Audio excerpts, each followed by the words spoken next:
Hello, everybody. It's Mayor Jane here again, Friday afternoon for our Facebook Live. Thank you so much for tuning in. I appreciate it. I know you have a lot to do, and I appreciate you coming here for the information that we will be able to share with you today. Our guest today is Tracey Kaley, and I will introduce her formally. Today, May actually is Mental Health Month, and so she's going to talk a little bit about that and then answer a lot of questions dealing with mental health around coronavirus and around this pandemic and the economy and a number of other areas. But before we get to her, I want to talk a little bit about the coronavirus situation in our county. The case update, we have 1,790 total cases in Hillsborough County, including 70 deaths. In Florida, we have 49,451 total cases with 2,190 deaths. We have had an uptick in the positive cases and deaths in our long-term care facilities. As I've said before, we have a task force from the Hillsborough County Health Department and the emergency managers and a number of other individuals that are participating in that, including the state, and going around doing the testing at the nursing homes and ensuring that we are tracking any of those outbreaks, because the majority of, if not all, of the patients in there are in a high risk category. So it's critically important that we ensure that we're keeping the cases down in those locations. We have started with the contact tracing that's being handled through the health department as well. And then our syndromic surveillance system that I've talked about a lot on this Facebook program is also up and running. So we're trying to track all of those locations. This is a holiday weekend, so I'm encouraging everyone, please, we've opened up our parks, we've opened up the beaches. So please make sure that you are adhering to the physical distancing and wearing the facial coverings whenever you can out in the public. It's very, very important. Our onetampa.org, we're continuing with that. We are going to open up our small business program on June 1st, and that's going to be phase 2 of the small business, where we are giving $5,000 grants. It's not a loan, it's a grant, and you have to be in a specific geographic area, a low-income census tract or a CRA location, and you can go to onetampa.org and you can type in the address of your business on the icon, and it will tell you if you are geographically located within one of those 2 locations. So please do that. We are also reaching out to our small businesses to encourage them to apply as well. That $5,000 can be used for rent, mortgage, and utilities. And utilities can include anything from your electric bill to your Wi-Fi. Whatever needs your business has, we're trying to really help you out there. So very, very important. Our Lift Up Local Recovery Program is going very well. It's got a lot of national attention, and it's been very well received by the restaurants and by the citizens as well. So we still have Franklin Street blocked off. Everybody's very happy with that. They have the picnic tables and the umbrellas out. Very nice atmosphere along there.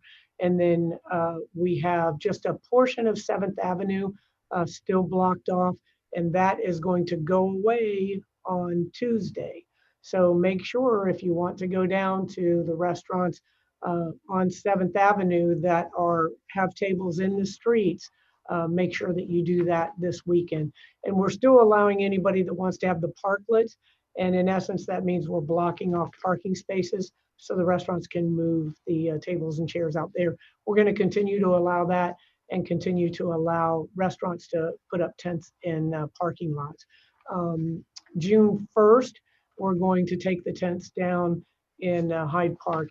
A lot of people have asked me what's the end date in this Lift Up Local initiative, and I said Mother Nature will determine that when it gets way too hot to sit outside and we start getting our afternoon rains, which, looking at the weather report, I think they're started. It's supposed to rain every afternoon, I believe, through Tuesday or Wednesday. So hopefully it won't ruin our weekend. The governor put out an order today that opened up children's activities, children's sports, camps. We had already, as I discussed on Wednesday, as a city, we had decided to open up our camps with the safety precautions so that we could take care of the children in our community so that parents could get back to work and not have to worry about their children. So we had already intended to do that. And now they're opening up the private camps as well with the stipulations. So the children will be safe without a doubt. I understand that the president made an announcement to open up churches. Churches already had the ability to open up here, although the majority of the pastors that I've talked to have not opened up their churches. They have plans to start doing that around the beginning of June, and then having more services with less individuals in those services and no choirs, because it's, you know, the close proximity to other individuals, and then singing or loud talking has been indicative of quick transmission or spread of COVID virus. So we have been talking to a lot of pastors and faith leaders in our city about their plans to open up, and we're doing everything we can to help them do that and to reopen responsibly, not just the churches, but our businesses as well. We've had a lot of budget meetings. There's been a lot of talk about that. We have gone through our 2020 budget, and I had my entire executive staff come in on a Saturday 2 weeks ago. Will be 3 weeks tomorrow. And we went through our 2020 budget with a fine tooth comb to see what we could save, projects that had not been implemented yet and could be delayed. We did that, looked at open positions, and not filling a lot of positions that are already open. We will not have to furlough or let anybody go from the city. And we feel like we will be in pretty good shape in 2021 by restructuring some bonds and some debt service. So hopefully everything will go well in that particular category. All righty. Remember, anything that you need to know, you just have to go to tampagov.net. We've got it all there. We've got Lift Up Local. It's anticipated that the governor may look to open up bars in the beginning of June as well. And so we are in the process of reaching out to all of our bars to be able to help them reopen safely. And so that's something that we are looking forward to helping those establishments open and open very safely. Hopefully be able to offer the ability to have an outdoor facility, because again, the spread of the virus is much more difficult in an outside environment. So looking to put as many things as we can outside. So anything that you need to know about COVID-19, go to tampagov.net. We've got the testing locations there. The testing has increased dramatically. So thank you to everyone who's going out and getting tested. So we're still, though, at about 2% of our population in Hillsborough County that we have tested. So you get tested, doesn't cost anything. You call 813-272-5900, make an appointment, and you can go and get tested. If you can't respond to one of these drive-through sites, then they have a mobile unit that will come to you to do the testing as well. So please make sure you get tested and get all of your friends and family to get tested as well. And again, distance separation, simple hygiene, disinfecting techniques that you can utilize, and the wearing of face covering. Today, someone shared with me some information from the medical field that indicated that if 80% of our nation's population would wear face coverings, that we would cut the transmission of this virus would be stopped in 2 weeks. So it's very important that you wear the face coverings, incredibly important. All right, let's get to the good stuff now. Let's talk to our guest. It's Baycare Health, Tracey Kaley. Tracey is the Director of Clinical Operations for Baycare, as well as being a licensed mental health counselor. She oversees the clinical operations of mental health and substance use services for adults and children within the 5-county Baycare continuum of care. She holds a bachelor's and master's degree from the University of Florida. So thank you so much for being here, Tracey. We really do appreciate it. Thank you for having me. I'm looking forward to the conversation. Excellent. All right. So what should we do if we have concerns, our public, of feeling stress and feeling anxiety? What steps should be taken for that? Yeah, so, first of all, I think it's important to recognize that it's normal to feel stressed and to feel some worry among any crisis, right? That's a normal feeling that we have. This crisis that we're in right now, we're facing all kinds of new realities. So we have a lot of stuff going on, a lot of uncertainty. We're working from home, we're financial pressures, we're homeschooling, we're the lack of physical contact with our loved ones, managing our own fears of getting sick or, a loved one getting sick, wondering how long this is going to go on. Getting lots of information, right? It's like information overload, and knowing what to believe and what not to believe. That can help you, those things can start to make you feel sort of like out of control and not clear what to do. So really, I think there's 3 main things that we can do. One is, we have these feelings of stress. We want to focus on our body, our mind, and connecting with others. There you go. Yeah. Excellent. That's good. That's really good. For me, it's the, like you said, connecting with the body, the exercise. That's always been my my stress reducer, and there certainly is a lot of stress during this pandemic. What can we do to take care of ourselves physically to that point? Yeah, exactly. So exactly what you're saying. So it's really important to be mindful of your physical health, not just exercise. Exercise is important. Exercise regularly, physical activity. If you can get outside, if you have something you love to do outside and you feel safe doing it, that's great. If it's too hot, find something to do inside. It's good for our mood, right? It reduces our anxiety. It's good for our mood. Additionally, getting enough sleep, right? And consistent sleep, going to bed at the same time, getting up at the same time, having a good sleep routine, turning off your devices 30 minutes before you go to bed is important. Hard, I know, but important. Eating healthy, right? Having a balanced diet. I mean, we're all going to stress eat to a certain degree, right? But, stress eating every day is probably not ideal, right? So, another thing I would recommend is avoiding tobacco, alcohol, and drugs.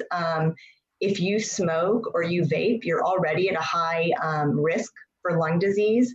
And, we know that COVID-19, is respiratory related. So you increase your risks even more. So, really be mindful of that. Same thing with alcohol and drugs, although it feels like a short-term kind of coping, it really can increase anxiety and worsen your ability to cope. For example, if you are under the influence, you might not be as safe and take the precautions that we need to all be taking right now. And just, a couple other things, just, taking time for yourself, a couple minutes a day to just like relax, recharge, whatever works for you, whether that's meditation, deep breathing, listening to music, reading a book, taking a bath, but whatever that is, do something consistently for yourself every day. And then the last thing I say is, many of us are working from home right now, so keep up with your personal hygiene, right? Take a shower every day, put on clothes that aren't pajamas, brush your teeth, that does a lot for you mentally, those self-care things.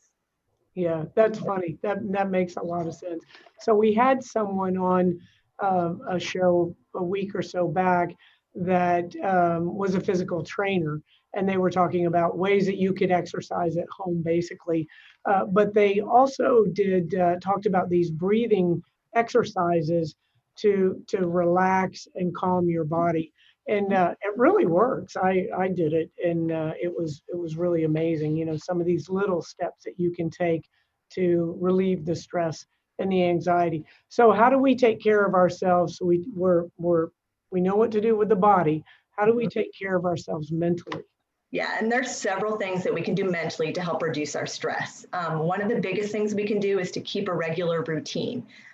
Even though our schedules might have changed, whatever that change in schedule is, try and make some some things you can stick to at a regular time, whether that's bedtime, whether it's meal times, the time that you spend on your work. Make sure you're always including activities, and stuff that you enjoy, hobbies in that schedule, but have a routine schedule for yourself. Predictability, can really help you feel more in control. Another thing you could do is really balance keeping informed, but limiting your exposure to news media, right? So there's so much that we're hearing, right? So, and that's important. You want to have reliable sources. You want to be, connected to what's going on. But, watching the news all day is not healthy for anybody. It's not healthy for our brains. Pick specific times that you want to do that. Pick your sources that, you believe are reliable. You want to keep up to date, but you don't want to become obsessive about it. And just along with that in general is screen time. I know many people are doing a lot more screen time, our kids, which I know we might get to talk about in a little bit. And, maybe the way we're working now, we're in front of the screen a lot, but be aware of that and really try and balance your on-screen time with off-screen time. So if one of your hobbies is video games, and yet you're working in front of a screen all day, you may not want to, spend as much time on your video games. So you're doing some stuff that's, away from a screen. Mm-hmm. Kind of like we were talking about earlier, just really making times for doing things that you enjoy. Those kinds of distractions can really help you get out of a cycle of negative thoughts. Enjoy hobbies you can do at home. I know lots of us are identifying a new project like, cleaning out a closet that hasn't been cleaned out in years, so find some, right? So too, find some happiness in that. Like you feel like a sense of accomplishment by getting some of that stuff done. Set priorities for yourself, have manageable goals. You may want to clean every closet in your house, but start with one and feel good about getting one done, and then just focus on the positive thoughts. So even if you're hearing a lot of negative messages, find ways to reframe that in a positive for yourself. And just the last thing I would say is, if you have a spiritual life, use that for support. If you draw strength from a particular faith or a belief system, it really can bring you comfort during difficult times like this. There you go. That's wonderful. That really is. And, in a time when there's so much that you really can't control for a lot of people in law enforcement, I used to tell those who worked for me, I said, in our environment, there's so little that we can control that we need to make sure we control everything that we can. And that, that could give you comfort in these particular times when the economy is uncertain and jobs are uncertain. And so bills are piling up. So those types of things that, that can give you that control and some relief from that stress. And then also with the news cycles, with the 24-hour news coverage, I mean, they can get one topic and just people can get obsessed with the news coverage. So that's great advice. And also, I think a silver lining of this pandemic, I always try to find something positive in everything.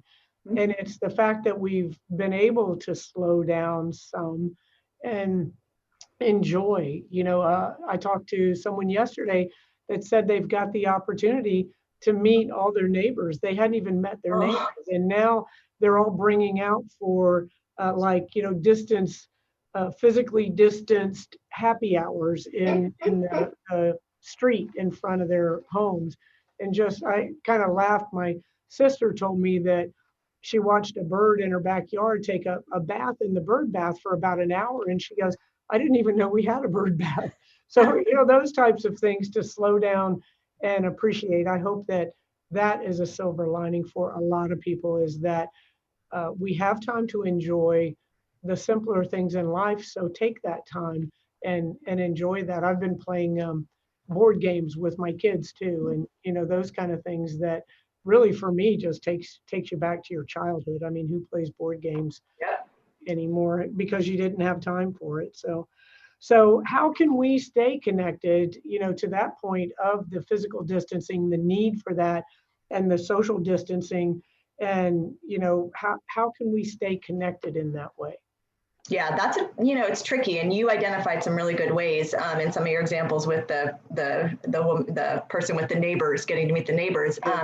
It's tricky because we're social, right? Humans are social creatures innately. That's who we are. Connection is important to us. It gives us part of our sense of our well-being.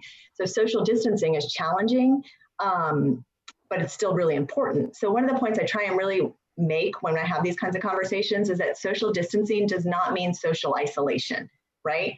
So although we can't replace the face-to-face interaction, we still can find creative ways to stay connected. And I think that's what we really have to do. And I think, people are doing that. I think, thankfully technology like this meeting right here, we're able to still meet. It's not in quite the same format that we might have been doing 3 months ago, but we're still able to have these conversations, have these meetings, and that's really good for families, So you have access to this kind of technology, use it, If you don't, use a phone, have phone calls, if you don't have a phone, which would be, I don't know, write a letter, but just find ways there's ways to stay connected, right? Even if you can't do a video-based thing. I mean, video is nice because you can see facial expressions and, it keeps you connected with others. The other thing you can do is kind of what you were saying, think about ways to interact without putting your health or anyone else's health at risk. So whether that's talking to your neighbor over a fence or you might have been talking about my neighborhood for all I know, because my neighbor, sets up chairs almost every Friday night when they're spaced apart and we sit and chat and, it's great for the kids. It's great for us, you feel healthy and safe doing that. And then the last thing, you kind of beat me to the punch is just, spend time connecting with those that live in your house, right? So it's kind of funny saying that, right? But, before this, many of our families were running in different directions, meetings, activities, school stuff, doctor's appointment, whatever it was, there wasn't a lot of time to connect. And so, if you're in kind of a situation like this where you're not able to leave your house a lot right now, maybe use the time to improve some of your existing relationships with your partner, with your children, whoever you reside with. Yep, that's true. Those are all great, wonderful, wonderful examples. We even, I talked about it, I believe, on one right after Mother's Day. I have a big family, and so we all got together on Zoom and did Mother's Day, and then my mom, she's in a retirement location. Talk about social. Oh my goodness. I've never met a stranger, so this is very difficult for her. So my sister went by the retirement facility and she was going to drop off a charger for her iPad, and my mother, and she goes, I'll wave to you, through the window. And my mom's downstairs with her mask around her neck talking to the painter. There's my mom right there. But anyway, we all got together on a Zoom meeting, and that's a wonderful way. I have a niece that lives in France, and so it's a wonderful way for everybody to be able to, you don't have that physical touch, but at least, as you say, you get to see the expressions and you get to see. That's why I would always, when my boys are at college, I try to FaceTime them so because you can see so much more in the face than, they're willing to share sometimes. Mm-hmm. So how about talk about parents and the caregivers? How do we help the kids through this pandemic? And then on the other hand, for the caregivers, that I saw a woman the other day on television talking about how her father was in an assisted living facility, he had dementia, and she just was heartbroken. She knew that he was confused and, felt abandoned. So on the one hand, how do we take care of kids in this time, keep them stress-free? And then how do those who are taking care of their parents, what are your suggestions there? Yeah, they're both big ones. Kids, especially right now, their lives have been deeply affected. It's been abrupt, it's been scary, it's been just like it has been for the rest of us, right? So yeah, their brains don't necessarily, depending on their age, comprehend everything that's going on. So I think, when we talk about kids, there's lots of things we can do. So one is similar to adults, maintain a routine. Something familiar, and if it has to change because of the situations that we're in, just whatever routine you have, just stick to it, make it regular. Whether that's getting up at the same time, eating at the same time, going to bed at the same time. in general, when we talk about kids, even in therapy for mental health issues, consistency and structure are always calming during times of stress, right? So, in our house, I have 3 kids. We printed out a schedule for them. We posted it on the fridge. With littler kids, setting a timer, to help them know when transitions are going to happen in their schedule, often helps. The other thing is really, I get a lot of questions about how do we talk to kids about what's going on, about the coronavirus, about, why this is all happening. And I recommend you be honest, right? You're honest, but you have to be age appropriate, right? You want to limit their news exposure. You want them to get their facts from you, right? Or trusted caregivers. So you want to ask them, welcome their questions. There are no dumb questions, they might be, is grandma going to be okay? Which is a scary question to ask. And it might be, is my favorite ice cream store still open? Both those questions are super valid, right? I would have those questions. Yeah, right. So, you want to welcome their questions, welcome them to, ask them how they're feeling, ask them what they've heard. What have you heard about this? Because they've heard stuff, right? So it opens up that dialogue. If they ask you questions you can't answer, don't avoid them. I mean, it's really okay to say, I don't know. There is some uncertainty right now, it's tempting to want to reassure your kids and just tell them everything's going to be better soon. But if you're not sure, it's okay not to say that. It's good for kids to tolerate some level of uncertainty. It helps them reduce their anxiety, honestly, and it helps them build some resiliency. So, the other thing I would say is that if you're feeling anxious, if you've just heard some news that has upset you, or you've, talked to someone that, that's not a good time to talk to your kids. Wait till you're kind of calm and feeling like, your brain's in the right place for that before you do something like that. Remind kids what we're focusing on in our house to be safe, right? So this is what we're doing in our family. These are let them know what they can do to help keep themselves safe. That empowers kids, empowers all of us. But knowing if I wash my hands and sing the ABCs, or happy birthday to whatever it is, so just doing those things, and having them part of that safety plan so they know what it is that we're doing in our house to feel safe. The other thing with kids is they've really been isolated from their friends, from their activities, their sports, their faith-based activities. Lots of them are missing, graduations, end of the year parties. I mean, I've got a couple of those in my house. And so really finding ways to keep them connected with their friends and family members, whether it's through virtual stuff like this, like we talked about, or phones. I have 2 of my kids who've had birthdays over the past 6 weeks, I know. And so, but doing a Zoom lunch for them. So now my youngest every Friday has a Zoom lunch meeting with his friends. These are the kids he sat with at lunch when they went to school. So they do a little Zoom thing and have lunch, and so, my daughter, her friends came by and did a little parade and decorated her sidewalk. So she got to see them, and so, it's different. It's not the same, but, making time for that, I think, is important. It's hard, but really limiting screen time.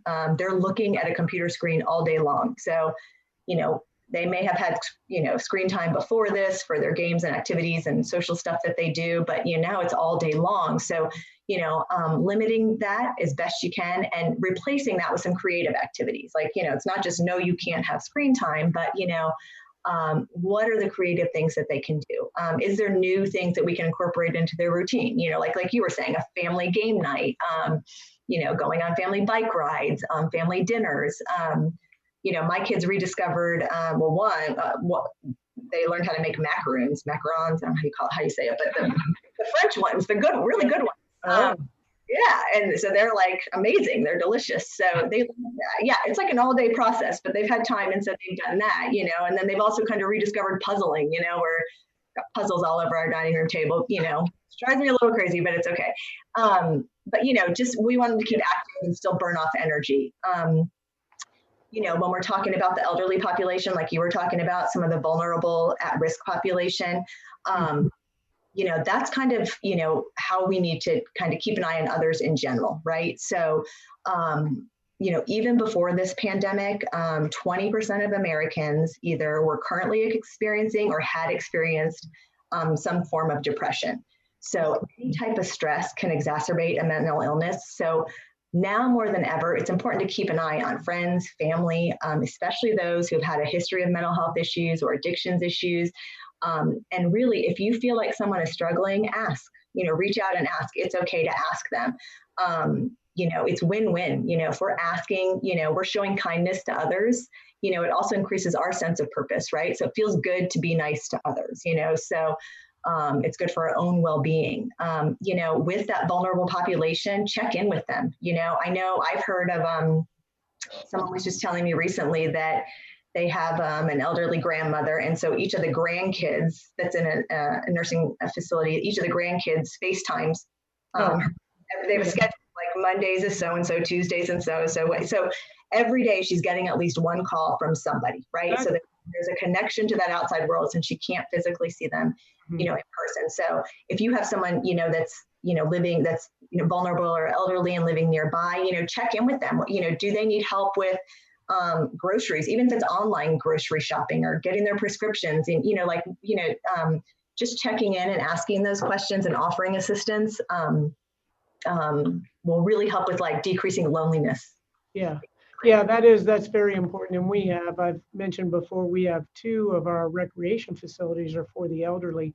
And so, since those have been closed down, the Parks and Rec team are calling every one of those individuals every single day just to keep that connection and to make sure that they don't have any needs and that they're doing okay.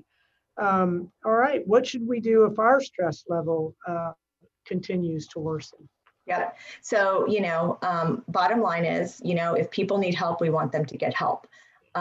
Recognize what's typical and what's not. Like I said earlier, everyone experiences some sort of stress in the midst of a crisis. So if those stressors seem to worsen, meaning, you're feeling helpless, sad, angry, irritable, having trouble completing tasks, changes in your appetite, difficulty sleeping, and that's happening for several days, everyone has a bad day, right? But if those kinds of things are kind of becoming the norm, it's probably time to ask for help. And, and there's many ways to do that. If you have a primary care provider, reach out to your primary care provider. If you have a mental health therapist that you see, reach out to your mental health therapist. If you're currently in counseling, or if you see a psychiatrist for some sort of medication, make sure you're keeping those appointments. Now is not the time to stop, Right. That's very good advice. Okay, are mental health services available right now in the midst of the crisis? Yes, they are. They definitely are. So, they look a little different. Most of the behavioral services that are happening in our area are happening like this. They're happening from a virtual platform for the safety of the patients and for the safety of the practitioners. So I will tell you that we're seeing, acuity, we're seeing, we're worried about certain populations, our addictions population. Oh, yeah. We're seeing a high level of relapse and overdose right now. Domestic violence calls are up in our state right now. And so we're concerned about that. I mean, the isolation is it's wearing on some people. We're also worried about kids, kids that might be suffering from abuse and neglect are not as visible as they typically are when they're in schools or in their activities. They're not out and about. So, we're worried about those populations, but the services are available throughout our area. I would say 211 is a great resource for the Tampa Bay area. I mean, the crisis center does a wonderful job, and but there's a 211 all throughout. So yeah, they do a great job. We had Clara Reynolds is a good friend of mine, and we had her on, and the number of services that they provide are really incredible. Outstanding. For veterans, if you call in, you will be talking to a veteran, a counselor who is a veteran. And so just a lot of areas that they're sort of the catch-all for everything. You can call and you can be provided with financial services, assistance financially in the short term, any type of counseling that you may need. They really are. Right. We're very, very lucky to have the Crisis Center of Tampa Bay here. So absolutely. That really is wonderful. So let's all remember that May is mental health awareness, and make sure that we're taking care of each other and taking care of ourselves as well. It's very, very important. Well, thank you so much for joining us today. Very informative, and I hope that everyone takes the advice to heart. You need routines. Control what you can. Try to keep things as normal as possible, and listen to your body. Take care of yourself mentally, emotionally, and physically as well. Very, very important. All right. Well, thank you very much, Tracey. I certainly do appreciate it. Thanks for joining us. Thank you for having me. Oh, you're most welcome. Okay, as I said before, we've opened up, we have this holiday weekend, and we have opened up our parks, our beaches. The majority of our boat ramps are open. Also, we are opening our summer camps. So pay attention to that. You can go on tampagov.net. That's going to be very popular because at this time, the county is not intending to open their summer camps. And so make sure you're paying attention, and you can get in there and get your kids registered. The camps should be open. The governor has made that statement today. So private camps should be open. So you should be able to register your kids there. Again, all taking the appropriate safety measures to ensure that your children are safe.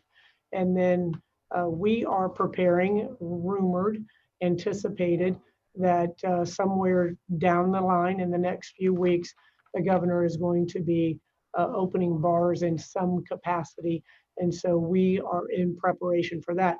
And when I say preparation, it includes keeping an eye on other states that have opened up different businesses and services and organizations within their community. So we're keeping a close eye on other areas as well to see what we can learn from them. Please remember, distance separation is incredibly important. Wearing of the facial covering whenever you are outside or you're not able to social distance, and taking those simple disinfecting steps. So this is Memorial Weekend. The point of this holiday is to recognize and give thanks to all those individuals that have served our country in the armed services, and that have many times gone overseas and fought in order to protect our values, our rights, and our freedoms here in this country. And so we owe every one of those individuals a debt of gratitude, and we certainly owe them our respect as well. So take time during this weekend to pay your respects in some way to those individuals that have served our country. Councilman Luis Vieira had a Facebook Live program today that his guests were Gold Star families. And for those of you who don't know what a Gold Star family is, that is a family who has lost a loved one in the armed services, whether it's a child, a parent, or another loved one. The individuals that he had on today had all lost a child in the line of duty. And I can tell you that first, as a mother, I couldn't imagine something like that happening to one of my children. And I have seen firsthand the effects of that by having officers killed in the line of duty. And so again, we owe those families a debt of gratitude, and we owe them our respect and our acknowledgement as well. So thank you all for joining. Remember, thanks to everyone who has served our country in any capacity. You do have all of our respect. So thank you all. And remember to stay calm, stay safe, be kind, and if at all possible, stay at home. Thank you all very much. Have a safe weekend, and God bless.